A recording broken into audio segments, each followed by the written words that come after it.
We want to take you live now to Jerusalem, where U.S. Secretary of State Antony Blinken is speaking to reporters following his latest meeting with top Israeli leaders. Let's watch. 95 days since those attacks occurred. We know that for the people who are most affected by the attacks and the conflict that's followed, time moves differently.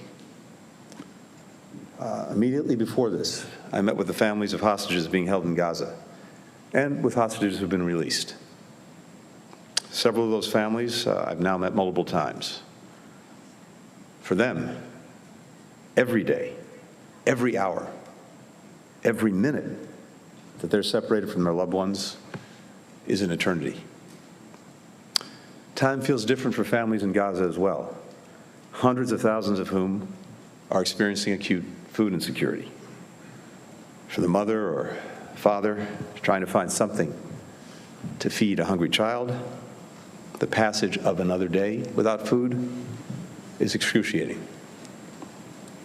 Time also feels different for Israelis and Palestinians whose innocent loved ones have been killed. For them, time often falls into before and after. The after filled with a loss that most of us will never know and cannot fully imagine. And those are just a few examples of how heavy these 95 days have felt and continue to feel for the people most affected by this conflict. This immense human toll is one of the many reasons that we continue to stand with Israel in ensuring that October 7th can never happen again. It's also why we're intensely focused on bringing the remaining hostages home, addressing the humanitarian crisis, and strengthening protection for civilians in Gaza, and preventing the conflict from spreading.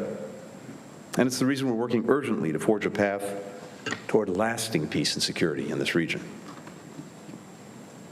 We believe the submission against Israel to the International Court of Justice distracts the world from all of these important efforts. And moreover, the charge of genocide is meritless. It's particularly galling, given that those who are attacking Israel, Hamas, Hezbollah, the Houthis, as well as their supporter Iran, continue to openly call for the annihilation of Israel and the mass murder of Jews. On this trip, I came to Israel after meeting with the leaders of Turkey, Greece, Jordan, Qatar, the United Arab Emirates, Saudi Arabia. All of those leaders share our concern about the spread of the conflict. All of them are committed to using their influence, using the ties that they have to prevent it from escalating, to deter new from opening. In addition, all express grave concern about the dire humanitarian situation and the number of civilians killed in Gaza. We know that facing an enemy that embeds itself among civilians, who hides in and fires from schools, from hospitals, makes this incredibly challenging. But the daily toll on civilians in Gaza, particularly on children, is far too high. Important progress has been made in increasing the amount of aid getting into Gaza, including by opening Kerem Shalom. Nonetheless, 90% of Gaza's population continues to face acute food insecurity, according to the United Nations. For children, the effects of long periods without sufficient food can have lifelong consequences. As I underscored in our meetings today, more food, water, more medicine, other essential goods need to get into Gaza, and then once they're in Gaza, they need to get more effectively to the people who need them. And Israel needs to do everything it can to remove any obstacles from crossings to other parts of Gaza, improving deconfliction procedures to ensure that the aid can move safely and securely is a critical part of that. The United Nations is playing an indispensable role in addressing the immense humanitarian needs in Gaza. There is simply no alternative. UN personnel and other aid workers in Gaza are demonstrating extraordinary courage by continuing to provide life-saving services in what are extremely challenging conditions. I spoke last night with the UN's new senior humanitarian and reconstruction coordinator for Gaza, Sigrid Kaag, about all of these efforts that are underway. Now, Sigrid Kaag is someone I worked very closely with a few years ago when she led the UN mission that destroyed the Assad regime's chemical weapons in Syria. So I can say from experience, she has what it takes to get this job done. She has America's full support. She must have Israel's as well. Today, we also discussed the phased transition of Israel's military campaign in Gaza. We continue to offer our best advice for how Israel can achieve its essential goal of ensuring that October 7th can never be repeated. And we believe Israel has achieved significant progress toward this fundamental objective. As Israel's campaign moves to a lower intensity phase in northern Gaza, and as the IDF scales down its forces there, we agreed today on a plan for the UN to carry out an assessment mission. It will determine what needs to be done to allow displaced Palestinians to return safely to homes in the north. Now, this is not going to happen overnight. There are serious security, infrastructure, and humanitarian challenges. But the mission will start a process that evaluates these obstacles and how they can be overcome. In today's meetings, I was also crystal clear. Palestinian civilians must be able to return home as soon as conditions allow. They must not be pressed to leave Gaza. As I told the Prime Minister, the United States unequivocally rejects any proposals advocating for the resettlement of Palestinians outside of Gaza. And the Prime Minister reaffirmed to me today that this is not the policy of Israel's government. We also spoke about the tensions on Israel's northern border with Lebanon, where Hezbollah continues to launch daily rocket attacks on Israel. As I told the War Cabinet and other senior officials, the United States stands with Israel in ensuring its northern border is secure. We're fully committed to working with Israel to find a diplomatic solution that avoids escalation and allows families to return to their homes, to live securely in northern Israel and also in southern Lebanon. Finally, we continue to discuss how to build a more durable peace and security for Israel within the region. As I told the Prime Minister, every partner that I met on this trip said that they're ready to support a lasting solution that ends the long-running cycle of violence and ensures Israel's security. But they underscored that this can only come through a regional approach that includes a pathway to a Palestinian state. These goals are attainable, but only if they're pursued together.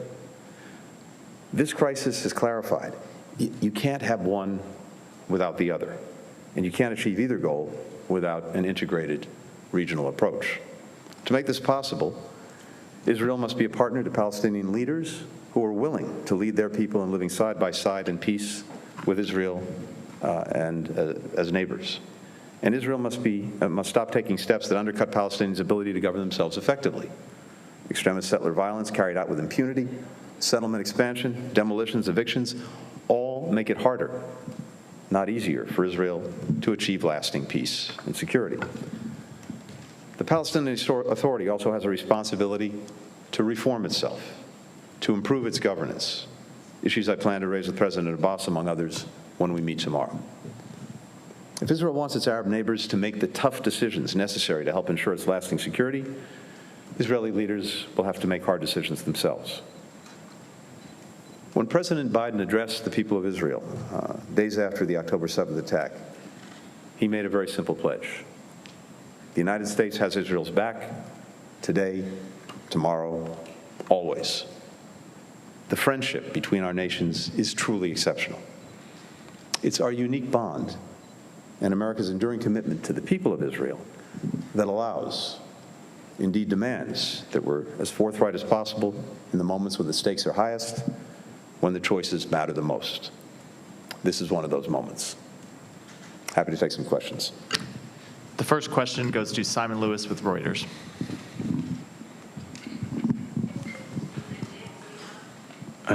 Thank you. Mr. Secretary, the future of the Gaza Strip has been a theme of your trip while you've been visiting regional countries.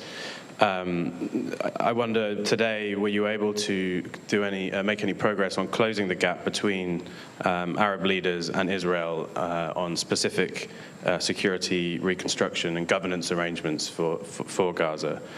And you talked before leaving Saudi Arabia yesterday about the need for a practical pathway to a Palestinian state as part of any efforts towards regional integration. And obviously that's come up today in your meetings with the cabinet. Has Prime Minister Netanyahu changed his mind? Is he still opposed to the creation of a separate Palestinian state? Or have you managed to convince him or get any guarantees that this is something that can happen? So one of the things that I heard very clearly on this trip, and these two questions are actually joined, is many countries in the region are really prepared to invest in a number of ways, to invest when the conflict in Gaza is over, in its reconstruction, in its security, supporting Palestinians in their governance. But it is essential to them that there also be a clear pathway to the realization of Palestinian political rights and a Palestinian state. And I think the view that they've expressed is that critical to ending once and for all a cycle of violence that is only going to repeat itself at some point in the future is through the realization of Palestinian political rights. That was a very clear message that I heard everywhere I went, just as I heard again a commitment not only to be engaged in the future of Gaza, but also to take the steps necessary, make the commitments necessary, provide the assurances necessary to give Israel confidence in its security. And that's something that's new in recent years and very powerful, which is the willingness, the commitment of many neighboring countries, not only to live with Israel in peace, but also genuinely to have a region that's more integrated, in which everyone can feel secure, including Israel. So there's I think also here, a potentially powerful opportunity for the future. Now, very difficult to get there, hard to get there, hard decisions, hard choices need to be made in order to get there. But you can see that possibility.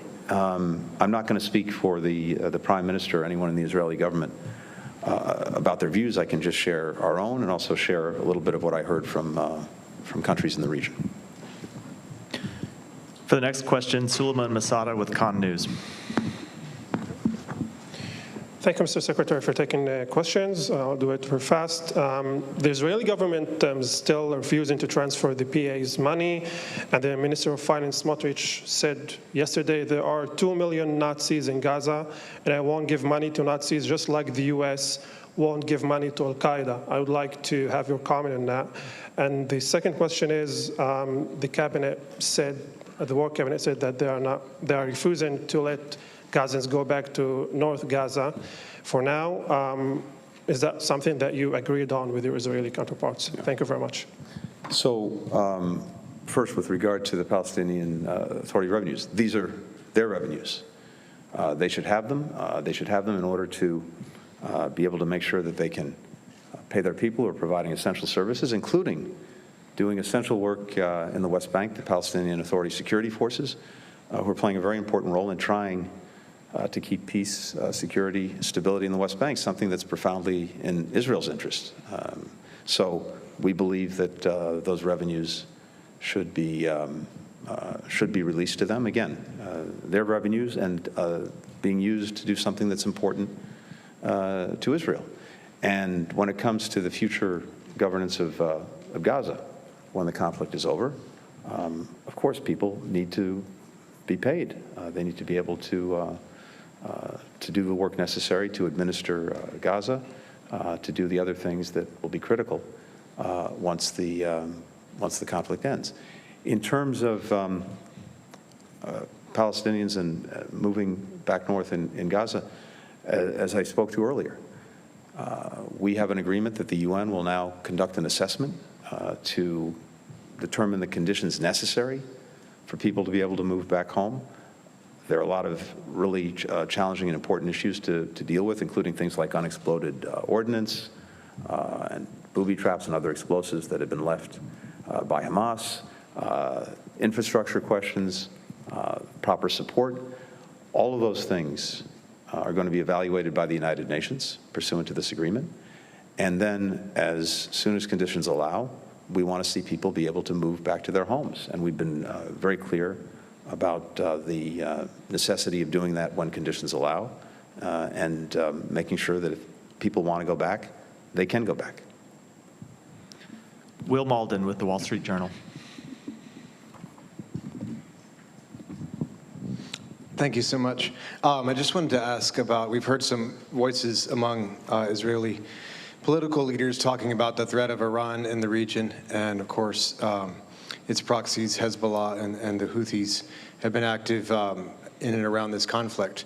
But you're bringing a message to the region of de-escalation. Was your message of de-escalation heard and agreed with when you spoke to your Israeli counterparts and political leaders today?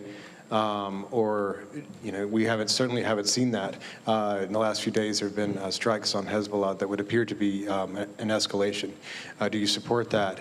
And is the U.S. and its partners, are they prepared to take a strike against the Houthis because of their continued action in and around the Red Sea? Thank you. Thanks, Will. One thing that we've heard clearly every place we've gone, including in Israel, is that escalation is in no one's interest. No one's seeking it. No one wants to see other fronts opened in this conflict. And more than that, as I've already shared, we have countries around the region that are using their relationships, using their influence to try to make sure that that doesn't happen. We had extensive discussions about that today, as we had on other days of this trip. And here we focused particularly on the situation in northern Israel. And it's very clear to me from these conversations a few things. First, we strongly support the proposition that Israelis need to know security so that they can return to their homes in northern Israel. 80,000 or so Israelis have been forced from their homes because of insecurity coming from southern Lebanon, the rocket attacks, other threats posed by Hezbollah. Equally, we believe, and the government of Israel believes, that a diplomatic path is the best way to achieve that security. And that's exactly what we'll continue to pursue. That's what the government said today, and that's what we're focused on. More broadly, we have, you're right, a number of actions being taken by the Houthis, by other Iranian proxies in Iraq, in Syria, that threaten stability and threaten the potential for conflict. And we're determined, again, that we not see escalation, that we don't have the conflict spread, and we've made that very clear. But of course, if our personnel, if our forces are threatened or attacked, we'll take appropriate steps. We'll respond.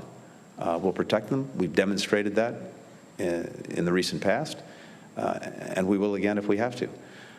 We talked already about the threat that the Houthis are posing.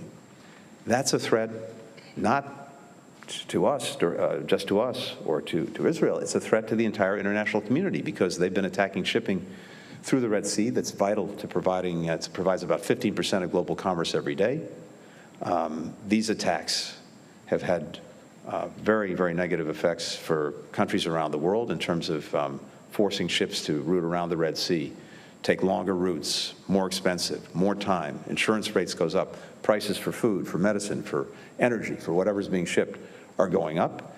And more broadly, it's a threat to the principle of freedom of navigation that every country has a stake in. That's why more than 40 countries joined us in condemning the Houthi actions. That's why other countries have joined us in making clear that if this continues, there are going to be consequences. But no one was looking to create a conflict or to escalate a conflict. On the contrary, we're seeking to prevent that from happening. But we also have to uphold basic principles of international law, including freedom of navigation, and we have to make sure that our own personnel, when they're under threat, are being protected. You said there are going to be consequences. Does that mean there has been a decision by the U.S. or its partners to take action? Look, I'm not going to speculate on what will happen in the future. We just want to make clear that if these actions by the Houthis continues, there'll be consequences. I'm not going to say anything beyond that. For the final question, Waleed Al-Amari with Al Jazeera. Thank you, Walid Al-Omari, Al Jazeera Bureau Chief in Jerusalem. First, let me, Mr. Secretary of State Blinken, thank you for expressing your deep sadness about the tragedy of our dear colleague, Al Jazeera reporter in Gaza, al-Dahdouh. Wael has lost his wife and 3 sons and his grandchildren in an Israeli bombardment of the house where they were fled from the center of Gaza City and displaced to the southern Gaza Strip on 25th of October.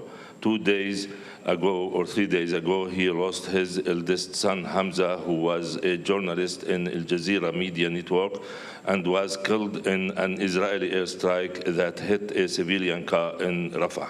110 Palestinian journalists were killed so far by Israeli army in Gaza during the war.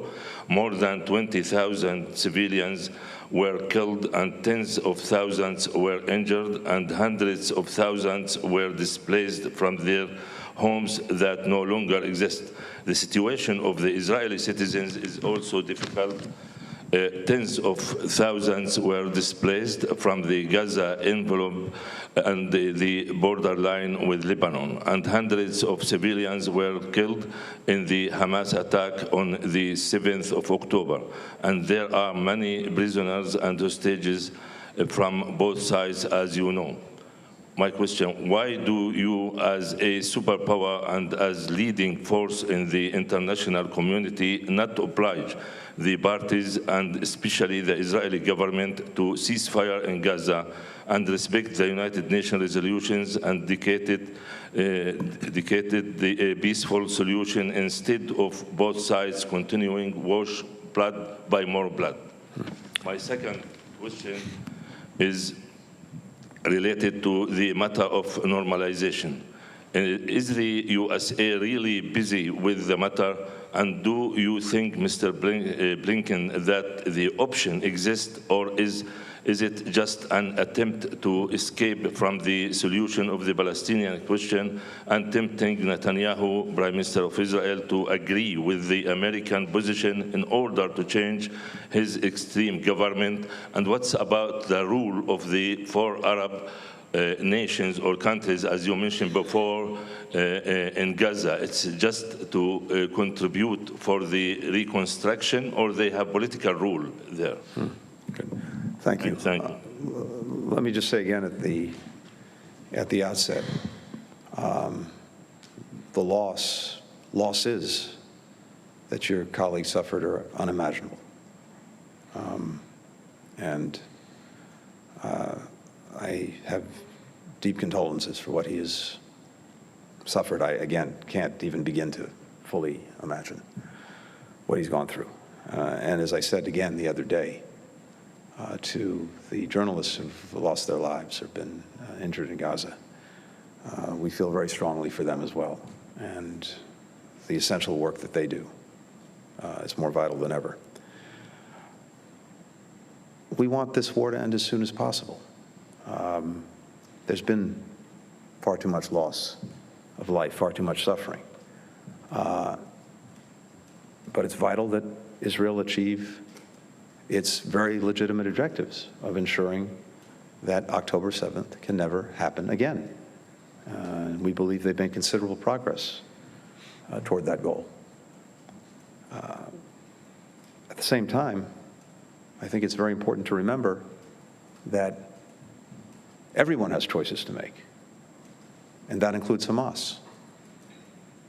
Hamas could have ended this on October 8th by not hiding behind civilians, by putting down its weapons, by surrendering, by releasing the hostages.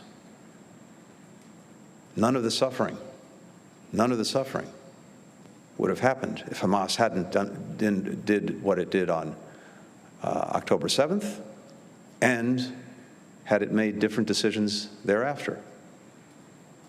So it's very important to keep that in perspective. And again, this could end tomorrow if Hamas makes those decisions. We will continue, as we've done, to give the Israelis our best advice about conducting this war in a manner that achieves the objective of making sure that October 7th can't be repeated, does better by protecting civilians and making sure that people get the assistance that they need. With regard to normalization, there is, I think, a clear interest in pursuing that. Integration of the region is something that virtually all of the countries that I visited on this trip want to advance, want to pursue. Some of them have already taken vital steps to do that. Others, I think, are interested in doing the same. But it's equally clear that that's not in substitute for or at the expense of a political horizon for the Palestinians and ultimately a Palestinian state. On the contrary, that piece has to be a part of any integration efforts, any normalization efforts. That was also very clear in my conversations during the course of this trip, including in Saudi Arabia. Thank you.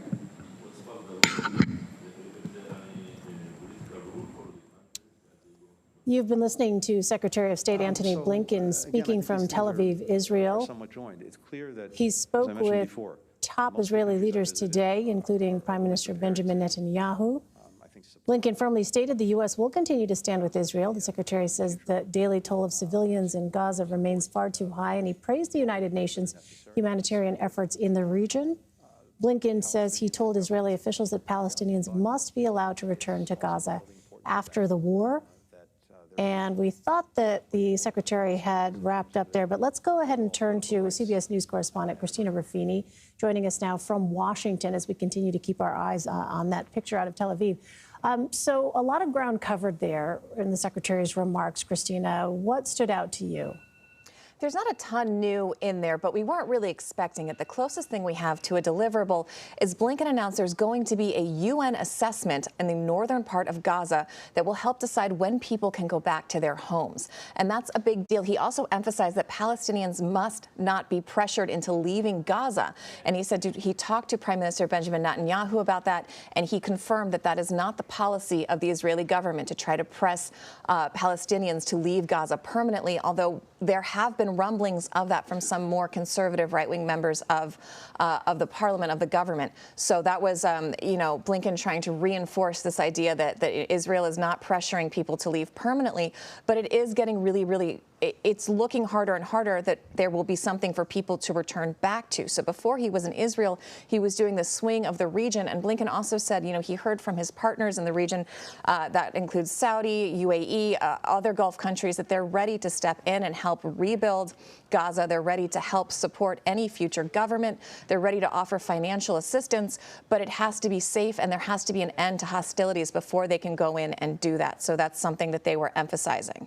Secretary Blinken was asked at one point whether his message about de-escalation was heard by Israeli leaders. Israel has killed Hezbollah leaders while Secretary Blinken has been in the region. Is it clear whether the Biden administration has any real leverage with Israel? It's an interesting question, and it might be a question the Biden administration is asking itself, because there have been several incidents so far in this conflict where the Biden administration thought it had talked, Israel officials into pulling back, into dialing back. And that's the rhetoric we've heard, especially in recent weeks coming out of Tel Aviv. The international rhetoric is, we're moving to this new phase of the war. We're going to start scaling back. We're going to start doing more targeted strikes. But that hasn't really been reflected in ground operations yet. And as you mentioned, Blinken was asked about de-escalation and whether or not that message got across in his meetings with Israeli officials. And he didn't quite answer it head on. He said, that's something we've emphasized, that's something our counterparts has emphasized. We understand the threat coming from Lebanon. We understand that, Israelis have had to leave their homes in the northern part of the country because of that threat. But again, de-escalation is a priority, not only because of Israel, but because he also mentioned, Houthis in the Gulf are now possibly another target, which would expand it even to a third front. So that's something the U.S. and other regional allies really are trying to prevent, but so far have not had much luck in doing so. So given the state of the situation now, are we any closer to seeing another pause in the fighting and perhaps additional hostages released? I think that's the question everyone's asking, but we didn't get real concrete answers on either of those two fronts, Elaine. All right. Christina Ruffini continuing to follow those events and the Secretary's travels overseas. Christina, thank you so much.